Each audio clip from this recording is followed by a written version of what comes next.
పరమగీతము గ్రంథం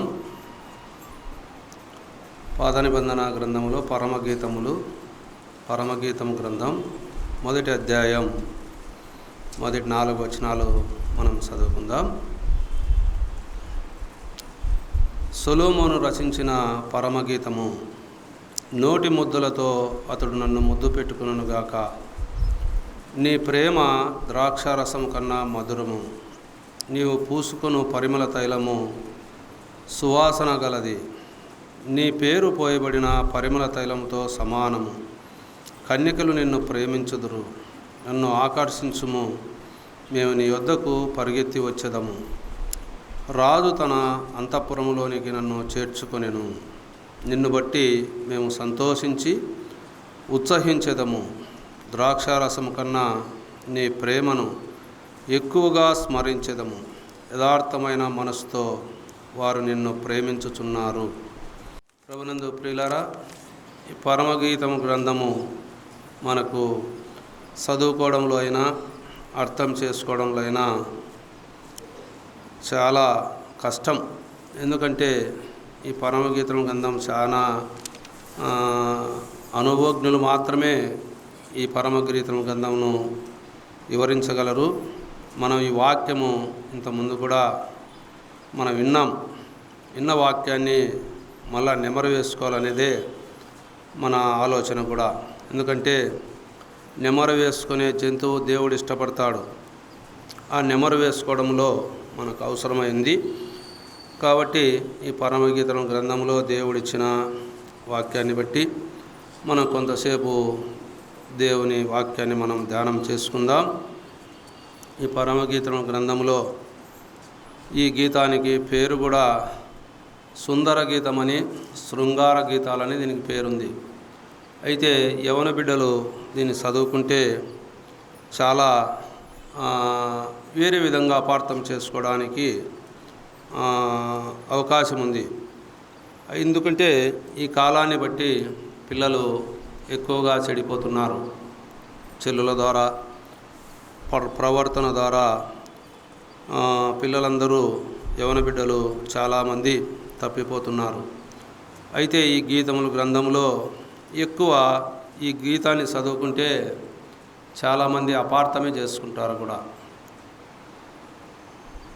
అయితే ఈ పరమగీతం గ్రంథము ప్రభువుకు, సంఘానికి సంబంధించినదని మనకు ముందున్న పూర్వీకులు ఈ గ్రంథాన్ని ఇక్కడ లిఖింపజేశారు.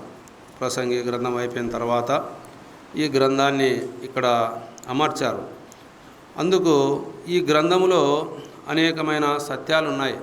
ఈ గ్రంథము ఎంతసేపు ఉన్నా ఒక ప్రభువుకు, సంఘానికి, అంటే తన స్వరక్తమిచ్చి సంపాదించుకున్న సొత్తైన సంఘము, ప్రభు, వారిరువురే ఇందులో ఉండేది. అయితే ఇందులో ఉన్న సారాంశం కూడా ప్రభు మనల్ని ఎంతగా ప్రేమిస్తున్నాడో అంతగానే మనం కూడా ప్రేమించాలనేదే ప్రభు యొక్క ఉద్దేశం. ఈ సారాంశం, ఈ బైబిల్, ఈ పరమగీతం గ్రంథమంతా ప్రభు మనల్ని ఎంతగా ప్రేమిస్తున్నాడో అంతగా మనం ప్రేమించాలనేదే దేవుని యొక్క ఇష్టం. అందుకే ఈ అధ్యాయాన్ని ఇక్కడ, ఈ గ్రంథాన్ని ఇక్కడ అమర్చారు. ఇక్కడ ఈ గ్రంథంలో మనం చదువుకున్న లేఖనాల్లో సొలొమోను రచించిన పరమగీతము అని ఉంది. సొలొమోను ఆయన జ్ఞానం గురించి మనకు రాజుల గ్రంథంలో మనకు తెలుసు. ఆయన దేవుణ్ణి అడిగి జ్ఞానం సంపాదించుకున్నవాడు, మనుషుల వల్ల సంపాదించుకున్నవాడు కాదు. ఆయన దేవుని ఆయన అడగడంలోనే ఏమడిగాడంటే, దేవా, ఇంత విస్తారమైన ఇశ్రాయేలు ప్రజలను నేను వారిని నడిపించడానికి, వారిని పరిపాలించడానికి నాకు శక్తి చాలదు.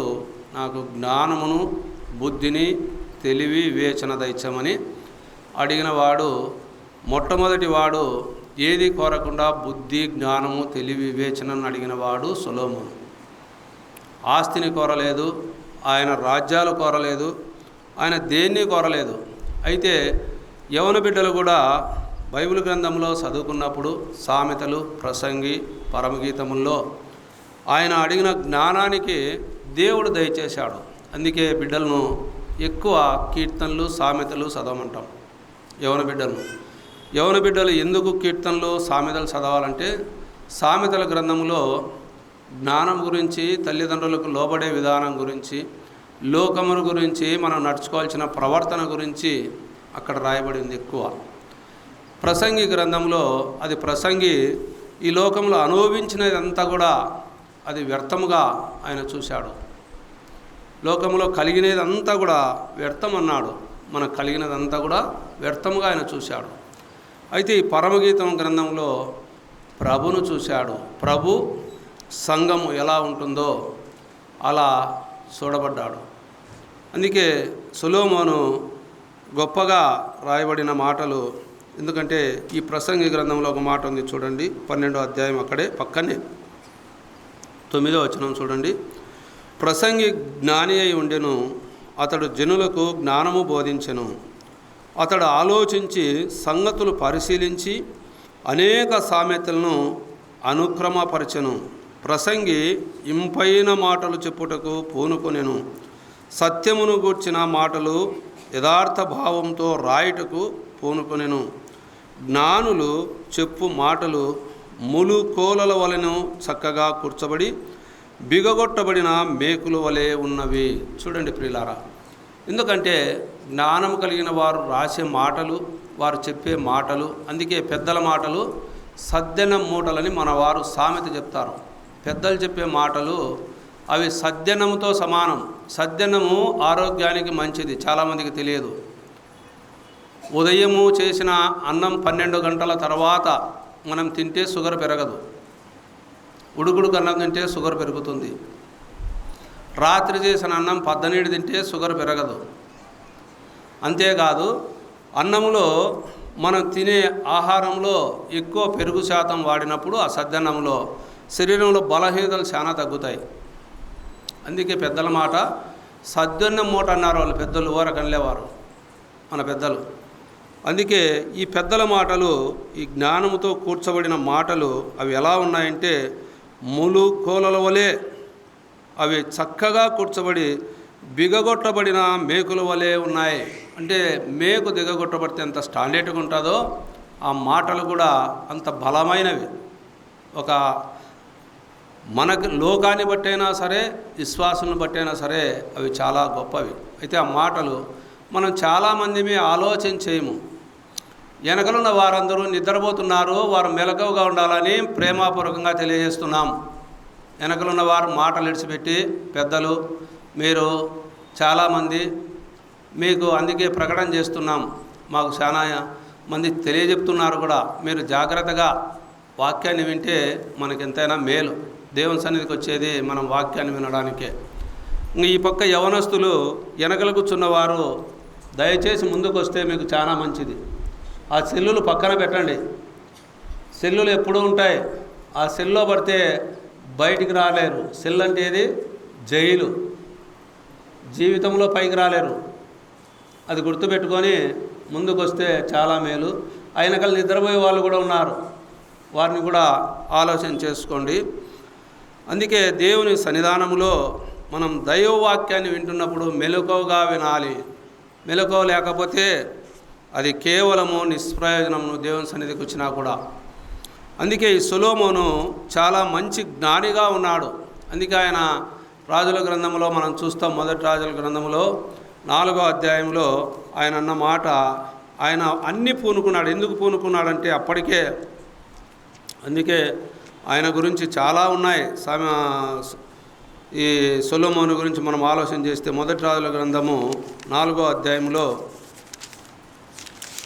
మనకు ఆయన ఒక మాట అక్కడ ఆయన రాసిన కావ్యాల గురించి అక్కడ రాయించారు. 4వ అధ్యాయంలో 29 నుంచి మనం చదువుకుంటే, దేవుడు జ్ఞానమును బుద్ధిని, మొదటి రాజుల గ్రంథం 4వ అధ్యాయం 29 నుంచి చదువుతున్నాను. దేవుడు జ్ఞానమును బుద్ధిని వర్ణింపశక్యము కాని వివేచన గల మనసును సొలొమోనునకు దయచేసెను. గనుక సొలొమోనునకు కలిగిన జ్ఞానము తూర్పు దేశస్థుల జ్ఞానము కంటెను, ఐగుప్తుల జ్ఞానము కంటెను అధికమై ఉండెను. అతడు సమస్తమైన వారి కంటెను, యజ్రాహీనుడైన ఏతాను కంటెను, మహోలు కుమారులైన హేమాను, కల్కోలు, దర్గా అను వారి కంటెను జ్ఞానవంతుడై ఉండెను గనుక అతని కీర్తి చుట్టూనున్న జనములన్నిటిలో వ్యాపితమాయను. అతడు 3000 సామెతలు చెప్పెను, 1005 కీర్తనలు రచించెను అని రాయబడింది. అంటే ఆయన రాసినవి రాజుల గ్రంథంలోనే అవి లిఖింపబడ్డాయి. కీర్తనలు రాశాడు, సామెతలు రాశాడు, ఆయన ప్రసంగి రాశాడు, ఈ పరమగీతముల గ్రంథము రాశాడు. అందుకే 34వ వచనంలో అంటాడు, అతని జ్ఞానపు మాటలు తెలుసుకున్నటకై అతని జ్ఞానమును గూర్చి వినిన భూపతులందరిలో నుండి జనులందరిలో నుండి మనుషులు సొలొమోను వద్దకు వచ్చిరి. అంటే ఆయన జ్ఞానాన్ని తెలుసుకోవడానికి భూపతులు వస్తున్నారు, రాజులు వస్తున్నారు. అక్కడ జనులందరూ కూడా ఆ సొలొమోను దగ్గరికి వచ్చారు. షేబా దేశపు రాణి కూడా ఆయన జ్ఞానాన్ని గురించి వినడానికే వచ్చినట్లు మనం 10వ అధ్యాయంలో చదువుకుంటాం. 10వ అధ్యాయంలో ఈ రాజుల గ్రంథంలో షేబా దేశపు రాణి కూడా ఎంతో దూరం నుంచి ఆమె చూసిన దానికన్నా, ఆమె వినిన దానికన్నా చూసినది ఎంతో దండిగా ఉందని ఆమె చెప్పింది సొలొమోను గురించి. అందుకే సొలొమోను రాసిన ఈ పరమగీతముల గ్రంథంలో అపార్థం చేసుకోవడానికి అవకాశము ఉండకూడదు. ఎందుకంటే దేవుడు తన ఆత్మ ద్వారా రాయించిన మాటలని మనకు పేతురు పత్రికలో మనకు రాయబడ్డాయి.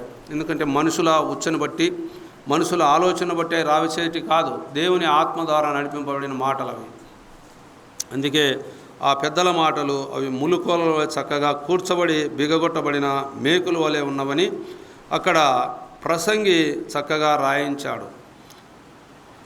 మనం చదువుకున్న ఈ భావంలో సొలొమోను రచించిన పరమగీతముల్లో 2వ వచనంలో మనం చూస్తే, నోటి ముద్దులతో అతడు నన్ను ముద్దు పెట్టును గాక అని అన్నాడు. అంటే నోటి ముద్దులతో మనల్ని ముద్దు పెట్టుకునేవాడు ఎవరు? అక్కడ చూస్తే అక్షరానుసారముగా అక్కడ సూలమితి, అక్కడ సొలొమోను గురించి రాయబడింది. కానీ అయితే సృష్టికర్త అయిన దేవునికి సంఘానికి ఉన్న ఆ ప్రేమ ఎంత గొప్పదో, ఆయన ప్రేమిస్తూ ఉన్నాడని మనం చూస్తున్నాం. ఈ సొలొమోను ఎంత జ్ఞానం కలిగిన వాడు అని మనం ఆలోచన చేస్తే, మన ప్రభు అంతకన్నా జ్ఞానం కలిగిన వాడు.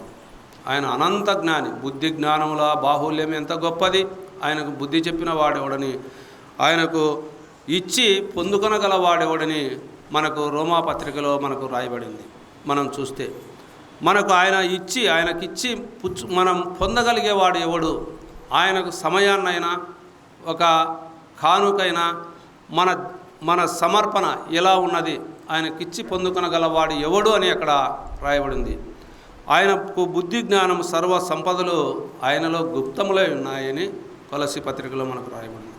మన ప్రభు సొలొమోను కన్నా గొప్పవాడుగా ఉన్నాడు. సొలొమోను అనే పేరునకు అర్థము ఆయన సమాధానకరుడని మనకు ఎక్కడ రాయబడింది. మనం చూస్తే దినవృత్తాంతాల గ్రంథములో మనకు ఆ మాట మనకు కనపడుతుంది. దినవృత్తాంతాల గ్రంథము మనకు మొదటి గ్రంథములో 22వ అధ్యాయంలో మనకు ఆ మాట రాయబడింది. చూడండి, సొలొమోను అంటే సమాధానానికి, ఆయన సమాధానం కలగజేసేవాడుగా మనం చూస్తాం. 22వ అధ్యాయంలో మొదటి దినవృత్తాంతాల గ్రంథం 22వ అధ్యాయము 9వ వచనంలో రాయబడింది. అక్కడ దేవుడు ఎవరు చెప్పారు ఈ మాట? దేవుడే చెప్పాడు. చూడండి, 8వ వచనం నుంచి మనం చదువుకుంటే అర్థమవుతుంది. యెహోవా వాక్కు నాకు ప్రత్యక్షమై ఇలాగు సెలవిచ్చెను, నీవు విస్తారముగా రక్తం ఒలికించి గొప్ప యుద్ధములు జరిగించిన వాడవు. నీవు నా నామమునకు మందిరం కట్టించకూడదు. నా సన్నిధి నీవు విస్తారముగా రక్తము నేల మీదికి ఓడ్చితివి. నీకు పుట్టబోవు ఒక కుమారుడు సమాధానకర్తగా నుండును. చుట్టూ ఉండు అతని శత్రువులందరినీ నేను తోలివేసి అతనికి సమాధానము కలగజేతును. అందువలన అతనికి సొలొమోను అను పేరు పెట్టబడును. అతని దినముల్లో ఇశ్రాయేలుకు సమాధానమును విశ్రాంతియు దయచేయును. అంటే సొలొమోను అనే పేరునకు అర్థము సమాధానకరుడు. ఆయన ఎటువంటి వాడంటే సమాధానాన్ని ఇచ్చేవాడు, విశ్రాంతి కూడా దయచేవాడు. సొలొమోను కాలంలో ఆయనకు కలిగినంత బంగారు కానీ, విస్తారమైన వెండి కానీ, ఆస్తి కానీ మరి ఏ కాలంలో కూడా కలగలేదని మనం ఆ దినవృత్తాంత గ్రంథంలోనే మనం చదువుకుంటే మనకు అర్థమవుతుంది. అయితే సొలొమోను సమాధానకరుడు. మన ప్రభు కూడా సమాధానకరుడుగా ఉన్నాడు. యెషయా గ్రంథంలో మనం చదువుకుంటాం కదా, మనకు శిశువు పుట్టెను 9వ అధ్యాయం 6వ వచనంలో, మన కుమారుడు అనుగ్రహింపబడెను, అతని భుజముల మీద రాజ్యభారం ఉండును, అతడు అద్భుతకరుడు, ఆశ్చర్యకరుడు, ఆలోచనకర్త, బలవంతుడైన దేవుడు, నిత్యుడగు తండ్రి, సమాధానకర్తకు అధిపతి అని మన ప్రభువుకు పేరు పెట్టబడి ఉంది. అంతేకాదు ఆయన నీతికి రాజని, ఆయన సమాధానానికి రాజని, ఆయన షాలోము రాజని హెబ్రీయులకు రాసిన పత్రికలో మనకు 7వ అధ్యాయం 3వ వచనంలో మనకు అక్కడ కనపడుతుంది. ఆయన నీతికి రాజు, ఆయన సమాధానానికి రాజు, ఆయన షాలేము రాజుగా మనం అక్కడ చూస్తాం. మన ప్రభు సమాధానకరుడు, సొలొమోను సమాధానానికి కరుడు. ఎందుకంటే ఆయన ఈ లోకానుసారంగా ప్రజలను రాజ్య పరిపాలన చేసి రాజ్యాన్ని సమాధానపరిచినవాడు. అయితే మన ప్రభు మనల్ని సమాధానపరిచి పరలోకానికి చేర్చగలిగేవాడు మన ప్రభు. ఈ లోకరాజ్యాలన్నీ ఏదో ఒకనాడు అవన్నీ కూలిపోతాయి. అయితే మన ప్రభు రాజ్యం అది స్థిరముగా ఉంటుందని మనం దానియేలు గ్రంథంలో మనం చదువుకుంటాం. ఆ రాజ్యము స్థిరపడేది, అది శాశ్వతమైన రాజ్యం, అది ఎన్నడూ కూడా అది తీసివేయలేని రాజ్యం. ఆ రాజ్యములో మనల్ని చేర్చాలనేదే ఆ సమాధానకరుడు మనకు ఈ భూలోకంలో ఆయన నీతిగా సమాధానాన్ని ప్రకటించిన వాడుగా మనం మన ప్రభును చూస్తాం. అందుకే ఆయన నోటి ముద్దులతో అతడు నన్ను ముద్దు పెట్టుకొనుగాక అనే మాట మనం చూస్తే, అక్కడ మనం ఆలోచన చేస్తే ముద్దు దేనికి సాదృశ్యం అంటే ప్రేమకు సాదృశ్యంగా ఉంది. ముద్దు ప్రేమకు సాదృశ్యంగా ఉంది. ఆ ప్రేమకు సాదృశ్యం మనం ఆలోచన చేస్తే ఇతర దేశాలకు ఒకవేళ ఎవరన్నా వెళ్ళి ఉంటే, ఇప్పుడు కంట్రీ దేశాలకు వెళ్తే వారు ముద్దు పెట్టుకుంటారు. ఒకరినొకరు ఎదురైతే, కొత్తవారుగా ఎదురైతే ఒకరికొకరు ముద్దు పెట్టుకుంటారు. ఎందుకు పెట్టుకుంటారు అని ఆలోచన చేస్తే అది వారిని ప్రేమిస్తున్నట్లంట అర్థం, సమాధానం. అందుకే మనం చూస్తే ఒక వచనం మనం అక్కడ చూస్తే ఆ ముద్దుకు సమాధానంగా మనం ఆలోచన చేస్తే పేతురు పత్రికలో చూడండి, పేతురు పత్రికలో ఆ మాట మనకు కనబడుతుంది. మొదటి పేతురు పత్రిక 5వ అధ్యాయంలో 13వ వచనంలో మనం చూస్తే 3వ లైన్లో ప్రేమగల ముద్దుతో ఒకరికొకడు వందనములు చేయుడి అన్నాడు. ఏ ముద్దు? ప్రేమగల ముద్దుతో ఒకరికొకరు వందనములు చేయుడి. అందుకే ఆ కంట్రీ దేశాల్లో వారి ఆలోచనలు ఏమైందంటే అది ప్రేమగా ఒకరినొకరు పరామర్శించుకునేది అని, ఒకరినొకరు పరస్పర నువ్వు బాగున్నావా, మనం ఏమంటాం, ఎవరైనా కనబడితే వందనాలు అంటాం. అయితే ఆ వందనం అనేది వారు ముద్దుతో వారు తెలియజేస్తారు. అది చాలామంది మనమైతే అపార్థం చేసుకుంటాం, అది వారికి అది మామూలు. అందుకే దేవుడు జీవగ్రంథంలో ఏం రాయించాడంటే ప్రేమగల ముద్దుతో ఒకరికొకడు వందనములు చేయుడి. మనమైతే ఏం చేస్తాం, కూడికి అయిపోతానే బెల్లు టంగ్ టంగ్ టంగ్ టంగ్ అని కొడితే పరిగెత్తాం చూడు. ఎక్కడ ఎవరైనా బడిబేనులు ఉన్నారా? ఇక్కడ బడిబేనులు ఉన్నారా? ఓయమ్మ, బెల్లు కొడితే టక టక టక టక టక టకగా మెడికల్ దిగి పరిగెత్తారు చూడు. ఆ టైపు పరిగెత్తున్నాం. అంటే ప్రేమగల ముద్దుతో ఒకరినొకరు పలకరించే దానికి అవకాశమే లేకుండా ఉంది సంఘంలో. ప్రేమగల ముద్దు అంటే అక్కడైతే వారు ముద్దు పెట్టుకునేవారు, ఇక్కడ ఒకరికొకరు వందనాలు చెప్పుకోవాలి. నీ సమస్య తెలుసుకోవాలి, నా సమస్య నువ్వు తెలుసుకోవాలి. అందుకే యాకోబు భక్తుడు ఓ మాట అన్నాడు. యాకోబు పత్రికలో ఓ మాట ఏముంది చూడండి, 16వ వచనంలో 5వ అధ్యాయంలో మీ పాపంలో ఒకరికొకడు ఒప్పుకొనుడి. అంటే మన సమస్య ఏమున్నదో ఒకరితో ఒకరు చెప్పుకోవాలి. అంటే మన అతిక్రమం ఏమైందో, నీ పరిస్థితి ఏమైందో ఒకరికొకరు పరస్పర తెలిస్తే వారు ఏం చేస్తారు, మీ గురించి ప్రార్థన చేస్తారు. ప్రార్థన చేస్తే ప్రార్థనలో ఏముంది, మనకు అక్కడే ఉంది కదా యాకోబు రాసిన పత్రికలో, స్వస్థత పొందినట్లు ఒకరికొకరు ప్రార్థన చేయుడి. నీతిమంతుని జ్ఞాపన మనఃపూర్వకమైనదే బహు బలము గలదై ఉంటుంది. మన ముద్దు ఎలా ఉండాలంటే ఒకరినొకరు అర్థం చేసుకునే విధంగా, నీ సమస్య ఏమి, ఇప్పుడు ఏంటో ఏరే అరికథలన్నీ మాట్లాడుకుంటారు కూర్చొని, పిట్టకథలు లాంటివి, అవి కాదు. నీ కుటుంబ సమస్య, నా పరిస్థితి ఇది, నువ్వు నా గురించి ప్రార్థన చేయి, నువ్వు నా గురించి అడుగు దేవుణ్ణి. ఎందుకంటే ఒకరికొకరు పాపాలు ఒప్పుకొని నీ పరిస్థితి వాళ్ళతో చెప్తే వాళ్ళు చేసే ప్రార్థన నీకు బలం గలది అయి ఉంటుంది. అయితే మనం ఆ పాపాన్ని దాచిపెట్టి ఇతరులన్నీ చెప్తాం. దానికి అబద్ధానికి 10 అబద్ధాలు చెప్పినట్లు అవన్నీ చెప్తాం, కానీ నీలో ఉన్నది ఎదుటి వారికి చెప్పలేము. ఆ ప్రేమగా వారిని పలకరించలేము. వారిని ఒకరినొకరు మనం అది కూడా ఎలా చేయాలన్నాడు? పవిత్రంగా చేయాలన్నాడు. చూడండి, అక్కడ మనం కొరింథీయులకు రాసిన పత్రికలో, కొరింథీ మొదటి పత్రికలో అక్కడ మనం చూస్తే, కొరింథీ రాసిన మొదటి పత్రిక 16వ అధ్యాయము 20వ వచనంలో మనం చదువుకుందాం. చూడండి, పేజీ నెంబర్ 158, కొత్త నిబంధన, కింది లైన్లో, పవిత్రమైన ముద్దు పెట్టుకొని మీరు ఒకరికొకరు వందనములు చేసుకొనుడి. పవిత్రంగా ముద్దు పెట్టుకోమన్నాడు. అంటే మనలో పవిత్రత కావాలంటే ఏం చేయాలి? దేవుడు ఏం చెప్తాడు? మీ పాపములు మీరు ఒప్పుకున్న ఎడల ఆయన నీతిమంతుడును, ఆయన గొప్పవాడు కనుక నీతిమంతుడు. అక్కడ చూడండి, అక్కడే ఉంది కదా యోహాను రాసిన పత్రికలో, మన పాపములు మనం ఒప్పుకునే ఎడల ఆయన నమ్మదగిన వాడును నీతిమంతుడును కనుక ఆయన మన పాపములు క్షమించి సమస్త దుర్నీతిని మనల్ని పవిత్రులుగా చేస్తాడు. అంటే పవిత్రపరచబడిన వారమై ఒకరితో ఒకరము పరస్పర ముద్దు పెట్టుకుంటూ, ఒకరినొకరు హెచ్చరిస్తూ, ఒకరికొకరు క్షమాపణ చెప్పుకుంటూ, ఒకరినొకరు సర్దుబాటు చేసుకుంటూ వెళ్ళేదే ఆ ప్రేమ. ఆ ముద్దు అనేది సామాన్యమైనది కాదు. అందుకే ఆయన ముద్దు పెట్టుకోమన్నాడు. అందుకే అక్కడ పేతురు భక్తుడు ఏమన్నాడు? ప్రేమగల ముద్దు పెట్టుకోమన్నాడు. అపోస్తులైన పౌలు ఏమన్నాడు? పవిత్రమైన ముద్దు పెట్టుకొని ఒకరికొకరు వందనాలు చెప్పుకొని అన్నాడు. మనం గంట కొట్టేట్టు టక 5 నిమిషాలు చెప్పుకు ఏమీ కాదు. ఒకరికొకరము ఒకరిపైన ఒకరికి విరోధం ఏమైనా ఉన్నయడలా వారు ఏం చేయాలా? వారి దగ్గరికి రావాలా, క్షమాపణ అడగాల. అదే దేవుడు కోరుకునేది. వారి దగ్గర వారిని పరామర్శించాలా, వారితో వందనాలు ప్రేమగా పెట్టాలా. మనసులో ఖర్చులు కదా, వందనాలు అయిపోయాయి.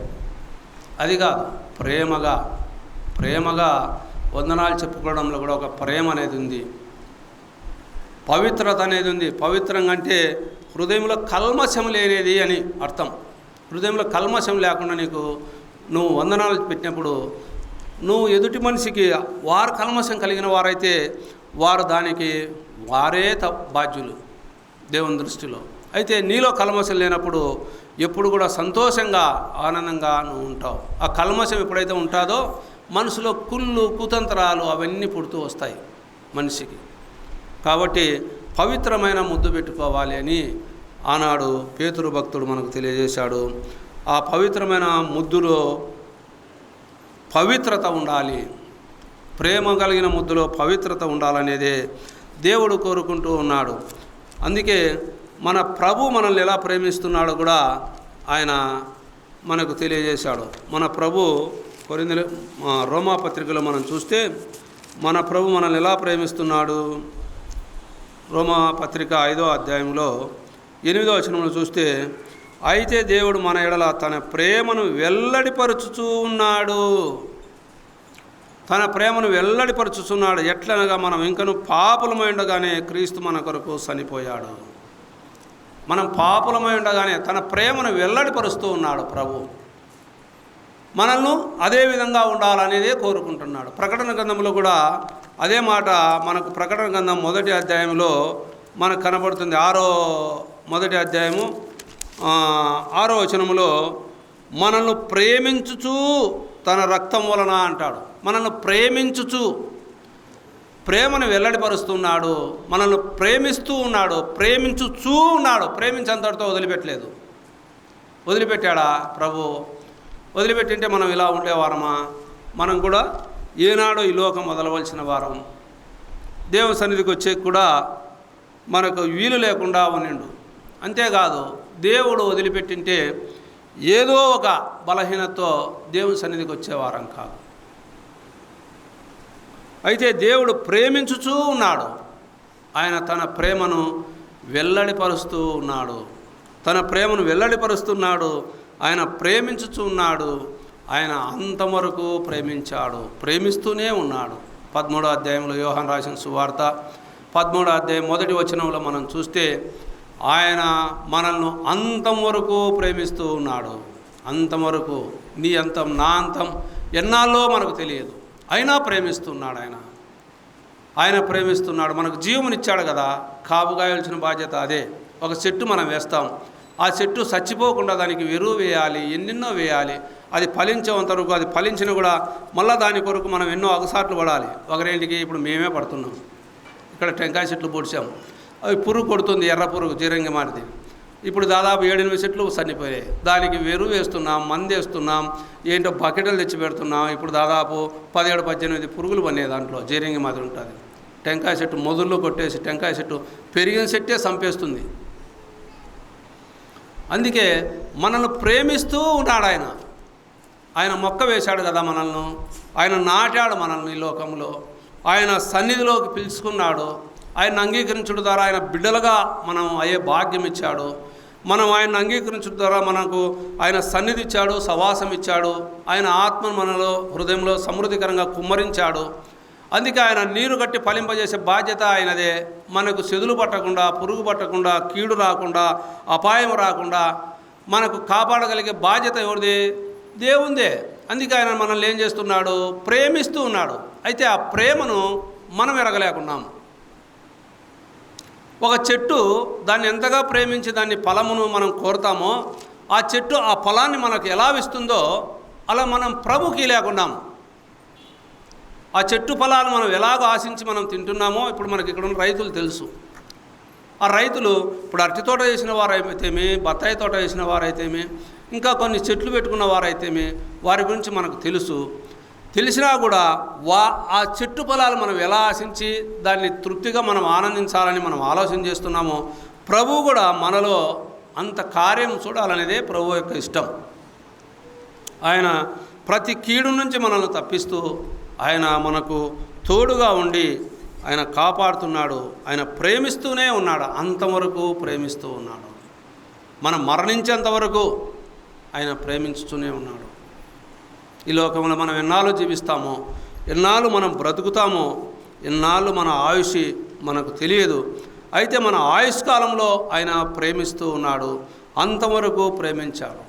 ఆయన ఎలా ప్రేమించాడో ఆయన ప్రాణం పెట్టాడని 1 యోహాను పత్రికలో మనకు 3వ అధ్యాయంలో మనకు రాయించాడు.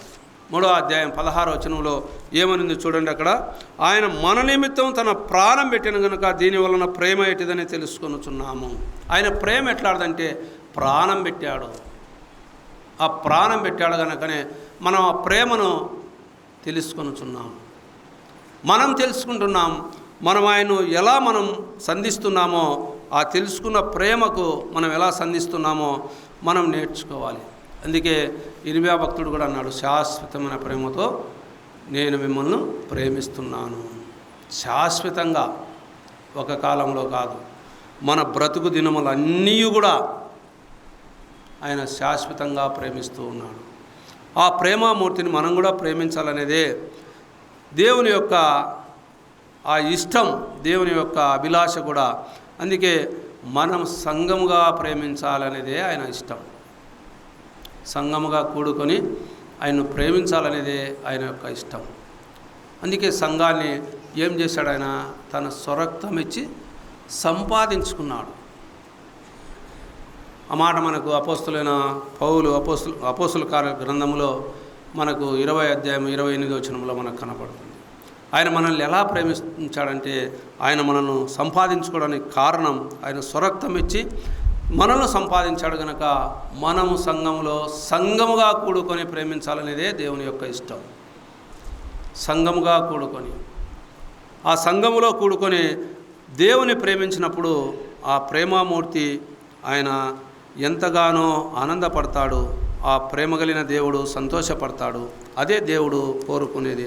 కాబట్టి మనం దేవుని సన్నిధానములో మనం ఎలా ప్రేమిస్తున్నాం, మనం ప్రేమించకుంటే ఏమి జరుగుతుంది అనేది కూడా కొరింథీయులకు రాసిన 1వ పత్రికలో చూడండి, ఒక మాట కనబడుతుంది. కొరింథీయులకు రాసిన 1వ పత్రిక 16వ అధ్యాయంలో మనకు ఒక మాట కనపడుతుంది చూడండి. 22వ వచనంలో, ఎవడైనను ప్రభును ప్రేమింపకుంటే వాడు శమింపబడును గాక అని రాయబడింది. సంఘముగా కూడుకునే మనము ప్రభును ప్రేమింపకుంటే ఏముంది? శాపముంది. ఎవడైనను ప్రభును ప్రేమింపకుంటే శాపముంది. ఆయన రక్తం ఇచ్చి సంపాదించుకున్నది ఆయన్ను ప్రేమించాలనే. మనం ఎట్లా ఉన్నామంటే పేతురు భక్తుల్లాగా ఉన్నాం. పేతురును ఏమంటాడు? పేతురు, సిమోను పేతురును నన్ను ప్రేమిస్తున్నావా అంటే, నేను నిన్ను ప్రేమిస్తున్నాను ప్రభువా అన్నప్పుడు, నా గొర్రె పిల్లలను మేపుము అన్నాడు. తర్వాత అడిగాడు, నా గొర్రెలను కాయము అన్నాడు. తర్వాత అడిగినప్పుడు పేతురు ఏమన్నాడు? వ్యసనపడ్డాడు. అక్కడ చూస్తే మన ప్రేమ కూడా అలాగే ఉంది. ఈ పొద్దు కూడెకు వస్తాం, బేస్తవారం కూడెకు కనపరాం, శనివారం కూడెకు కనపరాం, ఆదివారం కూడెకు. ఎందుకు? వ్యసనం ఉంది మనలో. వ్యసనపడ్డాడు పేతురు. మనం కూడా ఏం పోతావులే దేవుని సన్నిధికి, రోజు వినే మాటలే కదా, రోజు చెప్పే మాటలే కదా. దేవుని ప్రేమించే విధానంలో చాలా ఉన్నది ప్రియులరా. అందుకే ఆయన్ను ప్రేమించకుంటే శాపమున్నది. అందుకే ప్రకటన గ్రంథంలో ఆయన ఒక మాట మనకు రాయించాడు. ఈ మాటలు మనం అదే పనిగా చదువుకుంటాం చాలాసార్లు కూడా. ప్రకటన గ్రంథం 2వ అధ్యాయంలో చూడండి, 4-5 వచనాల్లో ఏం రాయబడింది? అయినను మొదట నీకుండిన ప్రేమను నీవు వదిలితవని నేను నీ మీద తప్పు ఒకటి మోపవలసి ఉన్నది. నీవు ఏ స్థితిలో నుండి పడిపోతివో అది జ్ఞాపకం చేసుకొని మారు మనసు పొంది ఆ మొదటి క్రియలను చేయము. అట్లు చేసి నీవు మారు మనసు పొందితేనే సరి. లేని ఎడల నేను నీ యొద్దకు వచ్చి నీ దీపస్తంభమును దాని చోట నుండి తీసివేతును. శాపముంది. మనలో ఉన్న ఆ మొదటి ప్రేమను చూపించకపోతే, నువ్వు మారు మనసు పొందకపోతే, ఇకనైనా దేవుని సన్నిధానములో ఆయన నీ దీపమును ఆర్పివేస్తానంటున్నాడు, తీసివేస్తానంటున్నాడు. అయోగ్యంగా పాలు పంపులు పొందిన వారు ఏమవుతారు? శిక్షావిధికి గురవుతారు. శిక్షావిధికి గురవుతారు. బలలో పాలు పంపులు పొందే మనం ఆయన్ను ప్రేమించకుంటే శిక్షావిధికి గురి. ఆయన గొర్రె పిల్లనిచ్చాడు మనకు. లోక పాపాన్ని మోసుకొని పోయి దేవుని గొర్రె పిల్లగా ఆయన బలియాగమయ్యాడు. గాడిద లాంటి స్వభావం అనే ఆరాధనలో మనం విన్నాం. మనలో ఏ మంచి లేని వారం, అరికాలు మొదలుకొని నన్నెత్తి వరకు మనలో ఏ మంచి లేదు. మన ప్రవర్తన మంచిది కాదు, మన నడవడిక మంచిది కాదు, మన ఆలోచనలు మంచివి కావు, మన తలంపులు మంచివి కావు, మన హృదయంలో కలిగేటివన్నీ కూడా మంచివి కావు. అయితే ఏమంటున్నాడు? నీ మొదటి ప్రేమను నువ్వు వదిలావు. మొదట నీకుండిన ప్రేమ వదిలిపెట్టావు. అందుకే ఆయన ఏం చేస్తున్నాడు? నీ దీపస్తంభం దాని చోట నుండి తీసివేతును అంటున్నాడు. ప్రభును ప్రేమించకుంటే ఏమి జరుగుతుందో మనం చూస్తూ ఉన్నాం ప్రియులారా. అందుకే ప్రభును ప్రేమించాలి, పవిత్రమైన ప్రేమతో ప్రేమించాలి, ప్రేమ కలిగిన ప్రేమతో ప్రేమించాలి. ఆయన్ను మనం ఎంతగా ప్రేమించాలో ఆయన సంఘాన్ని ప్రేమించాలి. అందుకే సంఘముగా కూడి ప్రభును ప్రేమించాలి అన్నాడు. సంఘముగా కూడాలి. సంఘముగా కూడి ప్రభును ప్రేమిస్తే మనకెంతైనా క్షేమము. మనకు చూస్తే ప్రభును ప్రేమించిన ఒక సహోదరి గురించి మనం పదే పదే వింటాం. లూకా రాసిన సువార్తలో మనకు ఆ మాటలు మనకు కనబడతాయి. ప్రభును ప్రేమించిన సహోదరిలో పాపాత్మురాలు ఆమె పేరు. 7వ అధ్యాయంలో లూకా రాసిన సువార్త 7వ అధ్యాయంలో మనం చదివితే 37-38 వచనాల్లో మనం చూస్తే, ఆ ఊరిలో ఉన్న పాపాత్మురాలైన ఒక స్త్రీ యేసు పరిసేయుని ఇంట భోజనమును కూర్చున్నాడని తెలుసుకొని ఒక బుడ్డిలో అత్తరు తీసుకొని వచ్చి వెనుక తట్టు ఆయన పాదముల యొద్ద నిలవబడి ఏడ్చుచు కన్నీళ్లతో ఆయన పాదములను తడిపి తన తల వెంట్రుకలతో తుడిచి ఆయన పాదములను ముద్దు పెట్టుకొని ఆ అత్తరు వాటికి పూసెను. 45వ వచనం చదువుకుందాం. నీవు నన్ను ముద్దు పెట్టుకొనలేదు కానీ నేను లోపలికి వచ్చినప్పటి నుండి ఈమె నా పాదములు ముద్దు పెట్టుకొనుట మానలేదు. చూడండి ప్రియులారా, ప్రభును ప్రేమించేది ప్రభు పాదాలకు ముద్దు పెడుతుంది ఆ పాపాత్మురాలు. అందుకే ఆమె పాపాలు ఏమయ్యాయి? క్షమించబడ్డాయి. విస్తారంగా ఆమె ప్రేమించింది కనుక నీ విస్తారమైన పాపాలు క్షమించబడ్డాయి, నువ్వు సమాధానం కలదానివై వెళ్ళుము అన్నాడు. సమాధానం, ప్రభు ఇచ్చే సమాధానము ఎంత అధికంగా ఉంటుందో ఒక్కసారి ఊహించండి. ఆ ప్రభు ఇచ్చే సమాధానం, ప్రభు సమాధానాన్ని మనకు ప్రకటిస్తే మనకి ఎంతగా మనకు దీవెన ఉంటుంది, ఎంత ఆశీర్వాదం ఉంటుంది. ఆ పాపాత్మురాలు ఆమె పాపాలు క్షమించబడి ఆమె పవిత్రపరచబడి ఆమె ఇంటికి వెళ్ళింది. ప్రభును అంగీకరించని వారు ఉంటే పాపాలను ఎంతగా ప్రభును ప్రేమించి నీ పాపాలను ఒప్పుకుంటావో, ప్రేమించడం అంటే నీలో ఉన్న ప్రతి అతిక్రమాన్ని, ప్రతి పాపాన్ని కూడా ప్రభు పాదాల చెంత పెట్టాలి. అదే ఆమె కన్నీళ్లతో ఆమె పాదాలు కడుగుతూ తల వెంట్రుకలతో తుడుస్తుందంటే ఎంత తగ్గించుకుంటుంది. కన్నీళ్ళు కావాలంటే ఒక గ్లాసు సరిపోతాయా పాదాలు కడిగేకి? ఎన్ని కన్నీళ్ళు కార్చిందో ఆ సహోదరి, ఆ పాపాత్మురాలైన ఆ సహోదరి. మనలో పాపము లేదని మనం అనుకుంటున్నాం. మనలో పాపము లేదని మనం అనుకున్న ఎడల మనల్ని మనమే మోసపరుచుకుంటున్నామని మొదటి యోహాను రాసిన పత్రికలో 1వ అధ్యాయం 10వ వచనంలో మాట మనకు కనబడుతుంది. మనలో పాపము లేదని మనం అనుకుంటే మనల్ని మనమే మోసపరుచుకుంటున్నాము. మాలో ఏ పాపం ఉంది అని అంటే మనలో ప్రతి ఒక్కరిలో పాపం ఉంది, ప్రతి విషయంలోనూ పాపం ఉంది. అందుకే పాపాలు ఒప్పుకుంటే పవిత్రురాలై దేవుని సమాధానం కలిగి ఇంటికి వెళ్తాం. పాపాలు ఒప్పుకోకుండా కప్పుకుంటే ఇంకా నీ జీవితంలో రక్షణ కార్యం జరగనట్లే. నువ్వు కప్పుకొని దేవుని సన్నిధానానికి దూరం అవుతూ ఉంటే, ప్రభును ప్రేమించకుంటే నీ గతి ఏమవుతుందో ఒకసారి ఊహించాలనేదే దేవుని యొక్క ఇష్టం ప్రియులరా. అందుకే ప్రభు ఆయన ఏమన్నాడు? నీ పూర్ణ హృదయముతో, నీ పూర్ణ ఆత్మతో, నీ పూర్ణ శక్తితో, నీ పూర్ణ బలముతో నీ దేవుడైన యెహోవాను ప్రేమించాలి. అలాగే నిన్ను వలె నీ పొరుగువారిని ప్రేమించాలి అన్నాడు. నిన్ను వలె నీ పొరుగువారిని ప్రేమించాలి. నీ పొరుగువారు ఎవరు? మనం ఆల్రెడీగా మనం చదువుకుంటాం.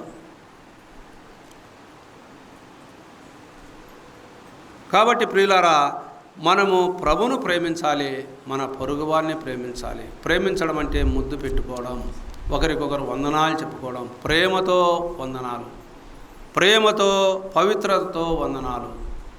ఆ ముద్దు సాదృశ్యము ఏమైందంటే ప్రేమ కలిగిన ముద్దు. అది ఆ ముద్దు ప్రేమ కలిగిన ముద్దుగా మనం చూస్తాం. అందుకే మొదటి యోహాను రాసిన పత్రికలో 4వ అధ్యాయం 20-21 వచనంలో నీ సహోదరుని ప్రేమించని వాడు ప్రభుని ఎలా ప్రేమిస్తాడు అనే మాట మనకు అక్కడ కనబడుతుంది. చూడండి, 4వ అధ్యాయంలో అక్కడ చూస్తే ఎవడైనను 20-21 వచనంలో నేను దేవుని ప్రేమించుచున్నానని చెప్పి తన సహోదరుని ద్వేషించిన ఎడల అతడు అబద్ధికుడగును. తాను చూచిన తన సహోదరుని ప్రేమింపని వాడు తాను చూడని దేవుని ప్రేమింపలేడు. దేవుని ప్రేమించువాడు తన సహోదరిని కూడా ప్రేమింపవలెనని ఆజ్ఞను మనం ఆయన వలన పొంది ఉన్నాము. అందుకే ఒకరికొకరు మనం ముద్దుగా ప్రేమగా ఒకరినొకరు పరామర్శించుకోవాలి దేవుని సన్నిధానంలో. అదే దేవుడు కోరుకునేది. దేవుడు అందుకే తన సహోదరుని మనం ద్వేషించిన ఎడల ప్రభువును మనం ప్రేమించినట్టు లెక్క కాదు. తన సహోదరుని ద్వేషించినాడు. అందుకే దేవుని ప్రేమించుచున్నానని చెప్పి తన సహోదరుని ద్వేషించిన అతడు అబద్ధికుడు అన్నాడు. అబద్ధికుడు ఎందుకు? లోకంలో ఉన్నవానికన్నా మీలో ఉన్నవాడు ఎటువంటి వాడు? గొప్పవాడు. ఆయనకు తెలుసు ఆంతర్యం. ఆయన పాతాళాన్నే స్పష్టంగా చూసేవాడు. చిన్న నీ హృదయాన్ని చూడలేడా? ఆ మాట కీర్తనలో ఉంది. మన హృదయాన్ని చూడలేడా? చిన్న హృదయాన్ని. అయితే దేవుడు అందుకే ఏమంటాడంటే నీ దేహము దేవుని ఆలయం అన్నది. ఆ దేహాన్ని నువ్వు పాడు చేసుకుంటే దేవుడు నిన్ను పాడు చేస్తాడు అనింది. చెడ్డ అలవాట్లతో మందిరానికి వచ్చే సహోదరులారా, ఒక్కసారి గమనించుకోండి. పొరపాటునైనా మీ దేహాన్ని మీరు పాడు చేసుకుంటే దేవుడు మిమ్మల్ని మీ కుటుంబాలను పాడు చేస్తాడు ఆయన. అదే పొరపాటు. దేవుని ఆలయం ఇది, దేవునికి ఇచ్చాము.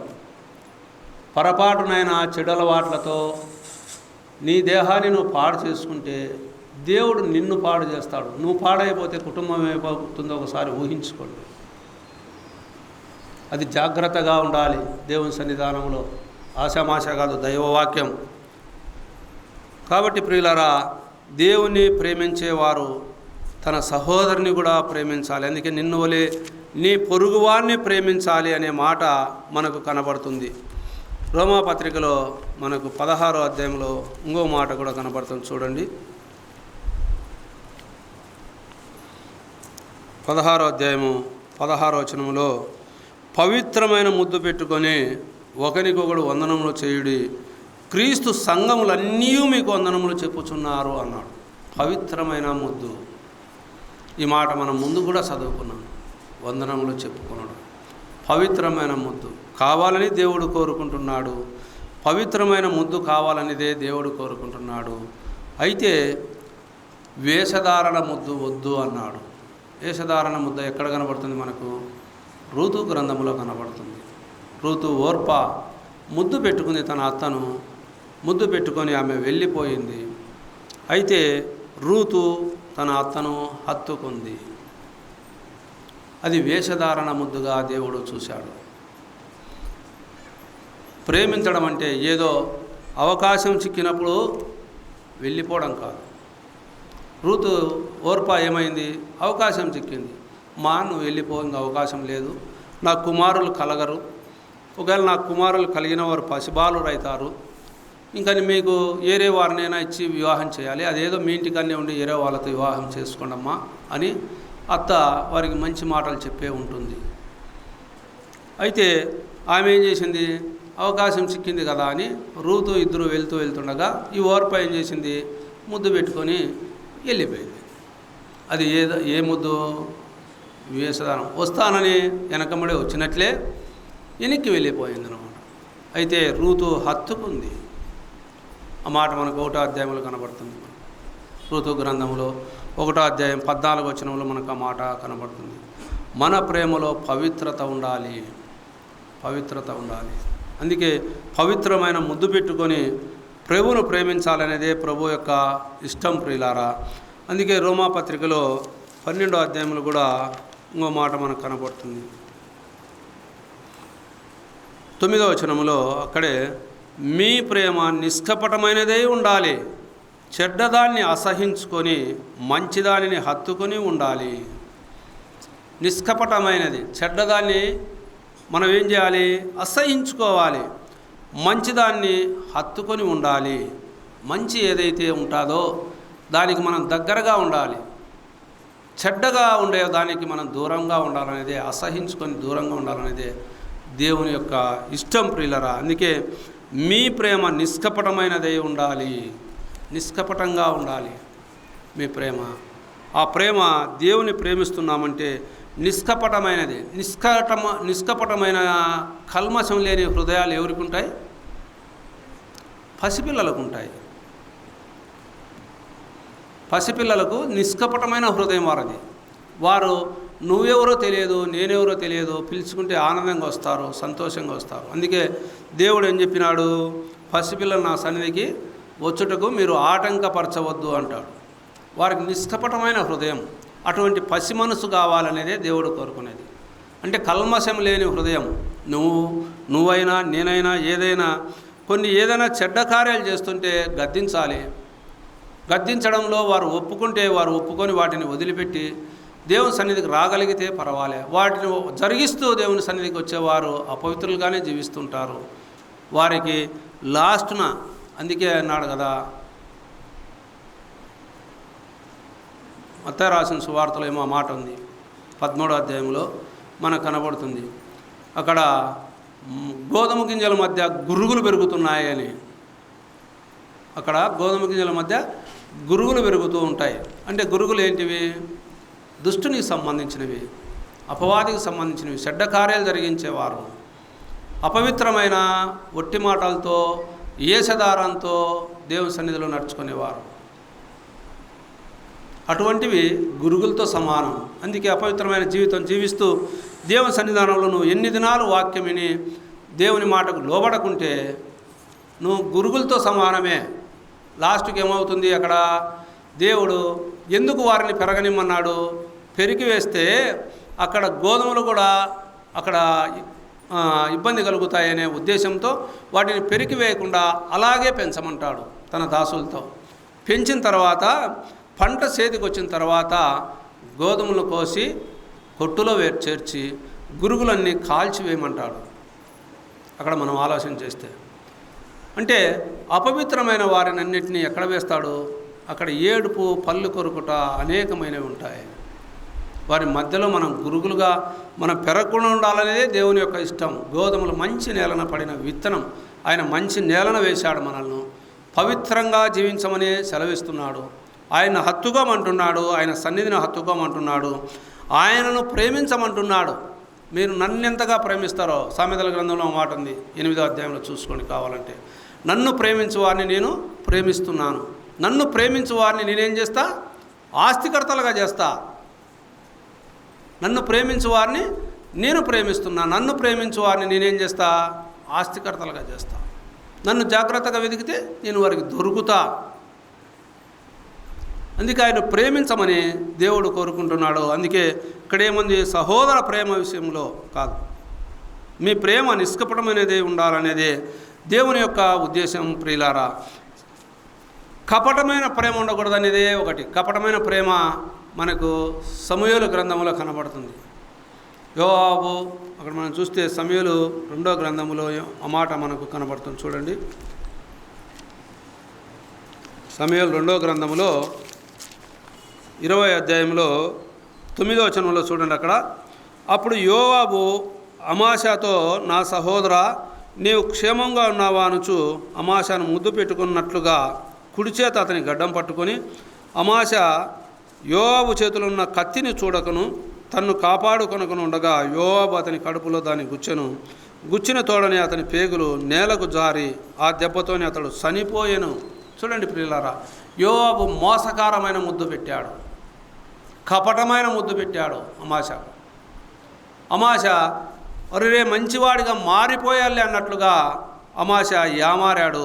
యామారంతోనే అక్కడ అమాశ కడుపులో ఒక్కసారిగా యోవాబు కత్తి దూయగా పేగులు గడ్డకొచ్చి అక్కడ చనిపోయినట్లు మనం చూస్తాం. అటువంటి ప్రేమ కలిగిన ముద్దు దేవుడు కోరుకోలేదు, కపటమైన ముద్దు దేవుడు కోరుకోలేదు.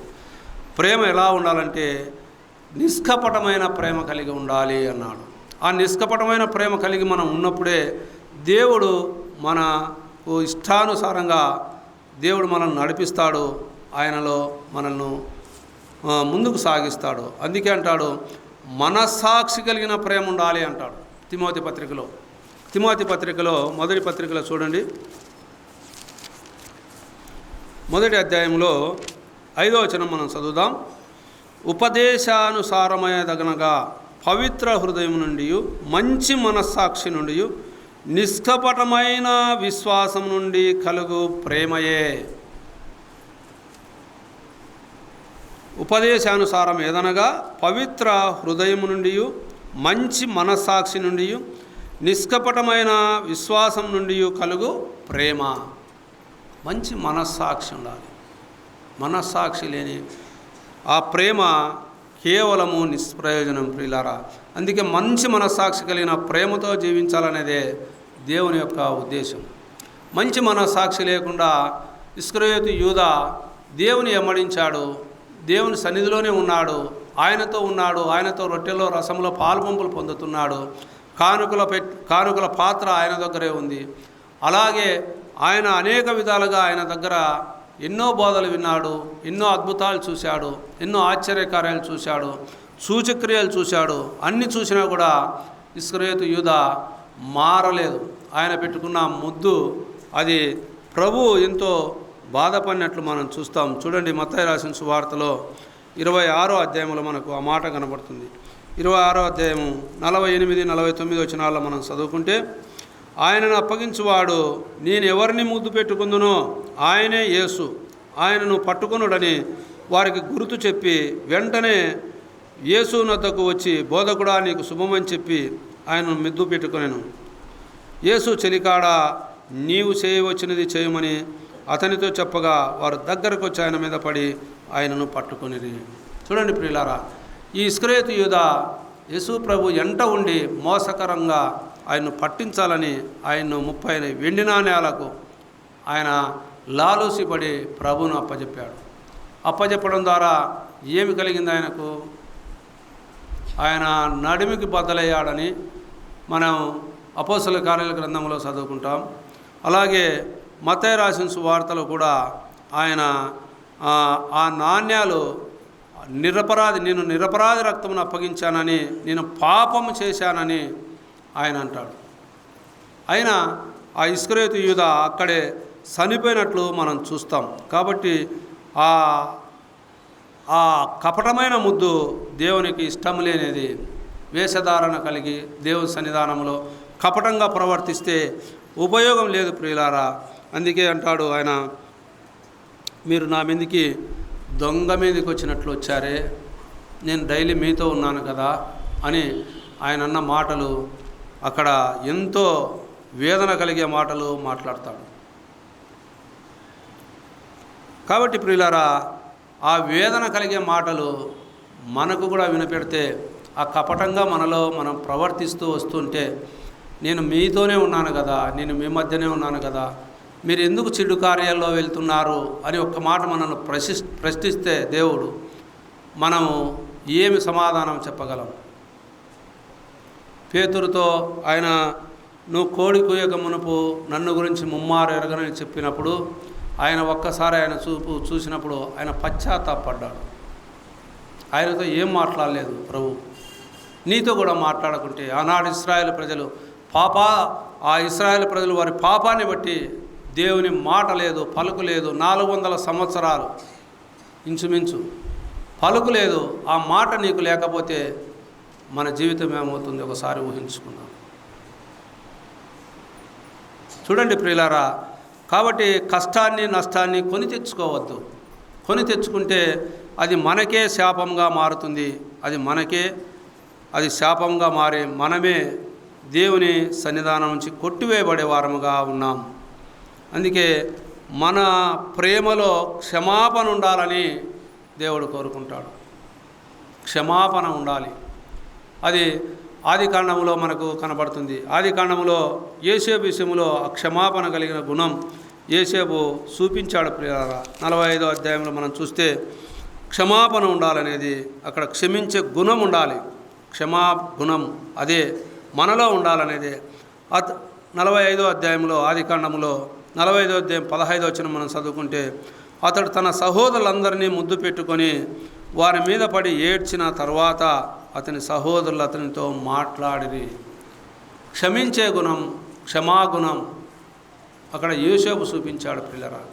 ఆ క్షమాగుణం మనం కూడా కలిగి ఉండాలనేదే దేవుని యొక్క ఉద్దేశం. లూకా రాసిన సువార్తలో కూడా మనం చదువుకుంటాం. తండ్రి యొద్దకు వచ్చిన కుమారుడు ఆయన, నేను తండ్రి యొద్దకు వెళ్ళి నా పాపాలను ఒప్పుకుంటాను అని ఆయన మనసులో అనుకొని ఆయన దగ్గరకు వచ్చినప్పుడు, అక్కడ లూకా రాసిన సువార్త 15వ అధ్యాయంలో 20వ వచనంలో మనకు అక్కడ చూస్తే, వాడు ఇంకా దూరముగా ఉన్నప్పుడు తండ్రి వానిని చూసి కనికరపడి పరుగెత్తి వాని మెడ మీద పడి ముద్దు పెట్టుకొనెను. క్షమాగుణం, క్షమించమనే అడిగే గుణం, మనం ఒప్పుకున్న గుణం దేవునికి ఇష్టమైనప్పుడు దేవుడు మెడ మీద పడి ముద్దు పెట్టుకునేవాడుగా, తండ్రి అక్కడ శరీరానుసారంగా రాయించాడు. కానీ తండ్రికి అంత ప్రేమ ఉంటే పరమ తండ్రి సృష్టికర్త, సర్వాధికారి, ఆయనకి ఇంకెంత ప్రేమ ఉంటుంది? నీ పాపాలన్నీ క్షమించడానికి తన ప్రాణాన్ని ఇచ్చాడు, తన దేహాన్ని ఇచ్చాడు, తన సర్వాన్ని ఇచ్చాడు. నిన్ను అంతవరకు ప్రేమిస్తున్నాడు. నువ్వు మరణం పొందినంతగా, ఆయన మరణం పొందినంతగా ఆయన అనుభవించి మన శిక్షను, మనకు జీవమును దయచేశాడు. మరణ పునరుత్థానాన్ని ఆయన మనకిచ్చాడు. కాబట్టి ప్రియులారా, మనలో క్షమాగుణం లేనిది మనం ఉండలేం ప్రియులారా. అదే మాట కూడా మనకు కొలసీలకు రాసిన పత్రికల అపోస్తలుడైన పౌలు కూడా రాయించాడు. మనకు చూస్తే 3వ అధ్యాయంలో మనకు అక్కడ కనబడుతుంది. కొలసీ పత్రిక 3వ అధ్యాయము మనం చూస్తే 13, 14 వచనాల్లో ఎవడైనను తనకు హాని చేసినని ఒకడు అనుకుని ఎడల ఒకడు సహించుచు ఒకరికొకడు క్షమించుడి, ప్రభు మిమ్మల్ని క్షమించినాగున మీరును క్షమించుడి. వీటన్నిటిపైన పరిపూర్ణతకు అనుబంధమైన ప్రేమను ధరించుకొనుడి అన్నాడు. అక్కడ యోసేపు అన్నదమ్ములు చేసిన తప్పును మన్నించాడు, క్షమించాడు, వారిని దగ్గరికి తీసుకున్నాడు. అన్నగారిని దగ్గరికి తీసుకొని వారిని ముద్దు పెట్టుకున్నాడు, ఏడ్చాడు, అక్కడ అన్నదమ్ములతో సమాధానపడ్డాడు. అందుకే ఇక్కడ ఎవడైనను తనకు హాని చేసినని ఒకడు అనుకుని ఎడల ఒకరికొకడు సహించుచు ఒకరినొకడు క్షమించుకొనుడి, ప్రభువు మిమ్మల్ని క్షమించినాగున మీరును క్షమించండి అంటున్నాడు. క్షమాగుణం కావాలి, క్షమించే గుణం కావాలి. అదే అటువంటి ముద్దు ప్రభు కోరుకుంటున్నాడు. యోసేపు అటువంటి ముద్దే పెట్టాడు, క్షమించే గుణం, క్షమాగుణం కలిగిన ముద్దు. యోసేపు తనకు దేవునికి ఇష్టమైన ముద్దు యోసేపు పెట్టి ఆయన తన క్షమించే గుణాన్ని, ఆయన మంచి మనసును అక్కడ ప్రదర్శించుకున్నాడు. అందుకే మనలో ఏముండాలంటే కృతజ్ఞత కలిగిన జీవితం కూడా ఉండాలి. దేవుడు మనకు ఇన్ని చేస్తున్న దేవుని పట్ల మనం కృతజ్ఞత కలిగి ఉండాలి. ఆ కృతజ్ఞత కలిగిన జీవితంలో మనల్ని ప్రభు రక్షించాడు, మనకు ప్రభు ప్రాణం పెట్టాడు, మన కొరకు ఇన్ని చేసిన ప్రభువుకు మనం కృతజ్ఞతగా జీవిస్తున్నామా? ఒక చిన్న కష్టం వస్తే ప్రభుని ఎంతగా దూషిస్తామో మనమే, ఎవరు కాదు. ఏంది దేవుడిది అంటాం, ఏంది దేవుడు మనకి ఇన్ని కష్టాలు తెచ్చిపెట్టాడు, ఏంది దేవుడిది అంటాం. యోబు కన్నా కష్టం ఈ లోకంలో ఎవ్వరికి జరగలేదు. యోబుకు కలిగినంత కష్టము ఈ లోకంలో ఎవరికి జరగలేదు. యోబు దేవుని సన్నిధానంలో ఆయన ఏమన్నాడో మనకు తెలుసు కదా, అందరికీ తెలుసు. ఎందుకంటే యోబు గ్రంథం మనం పదే జ్ఞాపకం చేసుకుంటుంటాం. మొదటి అధ్యాయంలో ఆయన 21వ వచనంలో అన్నమాట చూడండి. నేను నా తల్లి గర్భంలో నుండి దిగంబరినై వచ్చి తిని దిగంబరినై అక్కడికి తిరిగి వెళ్ళేదను. యెహోవా ఇచ్చెను, యెహోవా తీసుకొని పోయెను, యెహోవా నామమునకు స్తుతి కలుగును గాక. ఈ సంగతుల్లో ఏ విషయమందును యోబు ఏ పాపమును చేయలేదు, దేవుడు అన్యాయము చేశాననే చెప్పలేదు. చూడండి పిల్లరా, దేవుడు ఇచ్చాడు, దేవుడు తీసుకున్నాడు. భార్యతో కూడా అంటాడు కదా అవతల, ఇక్కడ భార్యతో ఏమంటాడు చూడండి. భార్య ఏమన్నది, అతని భార్య వచ్చి నీవు ఇంకను యథార్థను వదలకుందువా. 9వ వచనంలో మనం చూస్తే 2వ అధ్యాయం 9వ వచనంలో అతని భార్య వచ్చి నీవు ఇంకను యథార్థను వదలకుందువా, దేవుని దూషించి మరణము కమ్మని అన్నప్పుడు అందుకు అతడు మూర్ఖురాలు మాట్లాడినట్టు నువ్వు మాట్లాడుచున్నావు, మనం దేవుని వలన మేలు అనుభవించుదుమా, కీడును మనం అనుభవింప తగదా అని. మేలేనా మనం దేవుని గుండా అనుభవించేది, కీడు అనుభవించకూడదా? చూడండి ప్రియులారా, అందుకే ఒక మాటతోనైనా దేవుడు నాకు అన్యాయం చేశాడని నేను చెప్పలేదు. యెహోవా ఇచ్చాడు, యెహోవా తీసుకొని పోయాడు. ఆయన నామానికే మహిమ కలుగును గాక, ఆయన నామానికే స్తుతి కలుగును గాక అని యెహోవా ఆయన కృతజ్ఞతగా దేవునికి కృతజ్ఞత చెప్పాడు. ఇంత సహనంతో కృతజ్ఞత చెప్పగలిగేవారు ఎవరున్నారు? మనకు దేవుడిచ్చిన గొప్ప రక్షణ. మనం ఈ లోకం వదిలితే ఎక్కడికి వెళ్తాం? నేరుగా పరలోకం వెళ్తామని విశ్వాసం అందరికీ ఉంది, అందరికీ ఉంది. ఆ విశ్వాసాన్ని కాపాడుకునేవారు ఎంతమంది ఉన్నారు? విశ్వాసం ఉండొచ్చు, వెళ్తామనే ఒక విశ్వాసంతో నిరీక్షణతో బాప్తిసం తీసుకుంటాం. దాన్ని కాపాడుకునే వాళ్ళు ఎంతమంది ఉన్నారు? కష్టం వచ్చినా, నష్టం వచ్చినా, బాధ వచ్చినా, వేదన వచ్చినా తట్టుకొని ప్రభువుకు కృతజ్ఞతగా జీవించేవారు ఎంతోమంది రైతులు ఉన్నారు, నష్టపోతున్నారు. కూలివారు ఉన్నారు, వారి కూలి బూడిదలో పోసిన పన్నీరు మాదిరి కరిగిపోతుంది, చిల్లిన సంచుల్లో వేసినట్టు వెళ్ళిపోతుంది. కొంతమంది కావాలని చేసుకునేటి కొన్ని, ఆశతో చేసుకునేటి కొన్ని, దురాశకు పోయి కొన్ని, ఎన్నెన్నో చేస్తున్నారు. చాలామంది రుణస్తులు ఉన్నారు, సంఘంలో అప్పులు చేసిన వారు ఉన్నారు లేరా? చాలామంది ఆర్థిక పరిస్థితుల్లో ఇబ్బందులు పడేవారు ఉన్నారు. అయినా ఆయన యందు విశ్వాసంతో నమ్మకంగా జీవించేవారు కావాలి, కృతజ్ఞతగా జీవించేవారు కావాలి. అటువంటి ప్రేమ కావాలి ప్రభువుకు. నీకు కష్టం వచ్చిందో నష్టం వచ్చిందో, అందుకే యోబును రెండంతలుగా ఆశీర్వదించాడు. తుదకు రెండంతలుగా ఆశీర్వాదం పొందినవాడు యోబు, కృతజ్ఞతగా జీవించడం ద్వారా. కాబట్టి మనలో కృతజ్ఞత ఉండాలి, కృతజ్ఞత జీవితం ఉండాలి.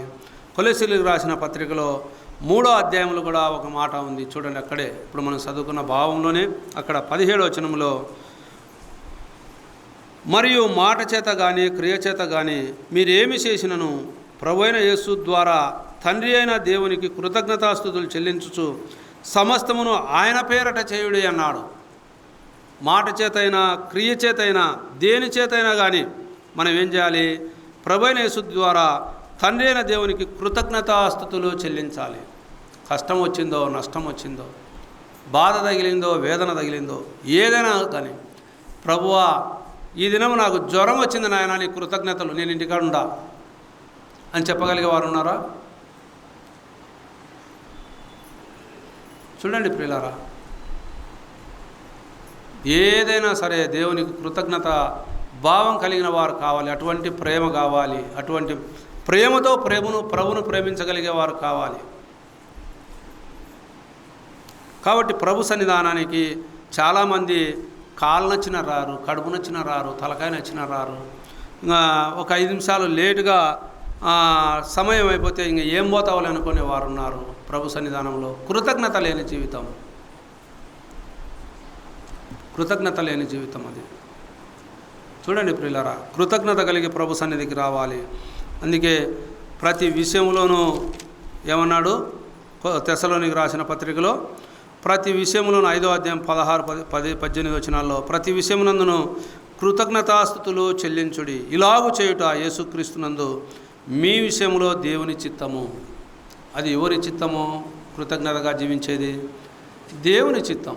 ప్రతి విషయంలోనూ అది దేవుని చిత్తం అన్నాడు. ఆ దేవుని చిత్తాన్ని మనం నెరవేర్చగలగాలి అనేదే దేవుడు ఒక ఇష్టం. అందుకే ఆ ప్రేమ అనేది, సొలొమోను ప్రేమ సామాన్యమైన ప్రేమ కాదు. అది ఆ సొలొమోను సులమితికి రాయించిన ప్రేమ ఎంతో గొప్పది. అందుకే తుదకు ఏమన్నాడు? హెబ్రీయులకు రాసిన పత్రికలో అపోస్తలుడైన పౌలు ఓ మాట అన్నాడు చూడండి, 13వ అధ్యాయంలో 15వ వచనంలో, కాబట్టి ఆయన ద్వారా మనం దేవునికి ఎల్లప్పుడూ స్తుతియాగము చేయుదము, అనగా ఆయన నామమును ఒప్పుకొనుచు జిహ్వా ఫలములు అర్పించుదము. చూడండి ప్రియులారా, దేవుని నామాన్ని ప్రతి విషయంలో ఒప్పుకోవాలి.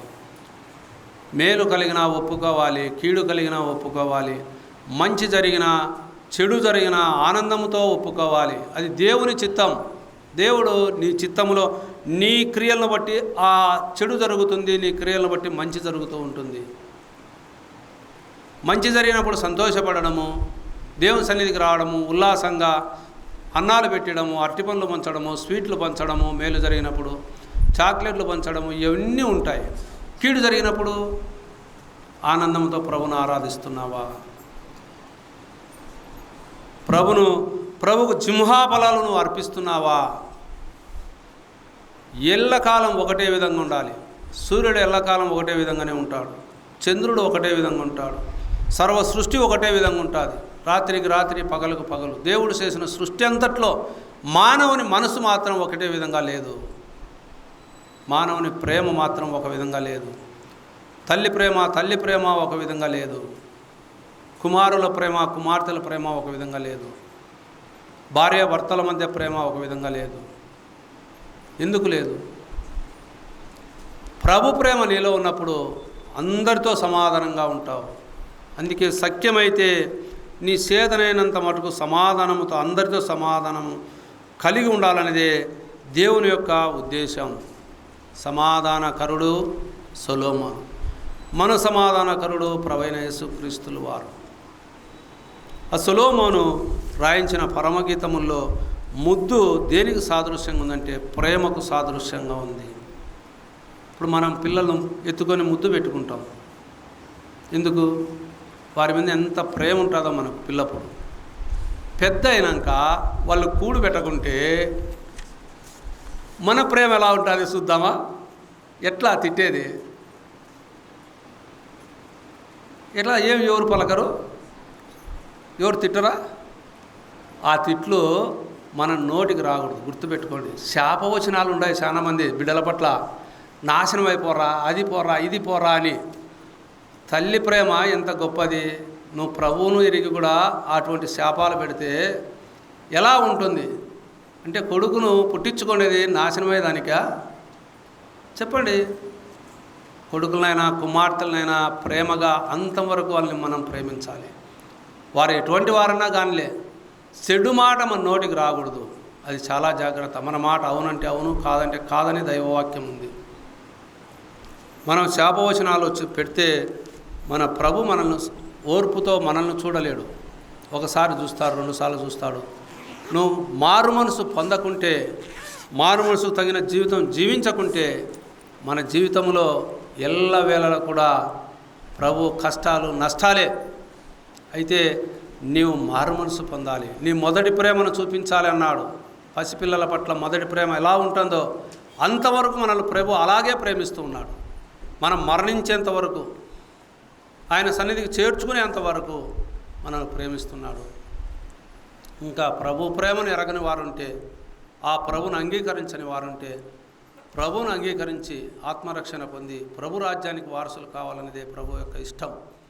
కాబట్టి ప్రభువును అంగీకరించి ఆత్మరక్షణ పొంది ప్రభు రాజ్యానికి వారసులు కావాలని ప్రేమపూర్వకంగా మీకు తెలియజేస్తున్నాం.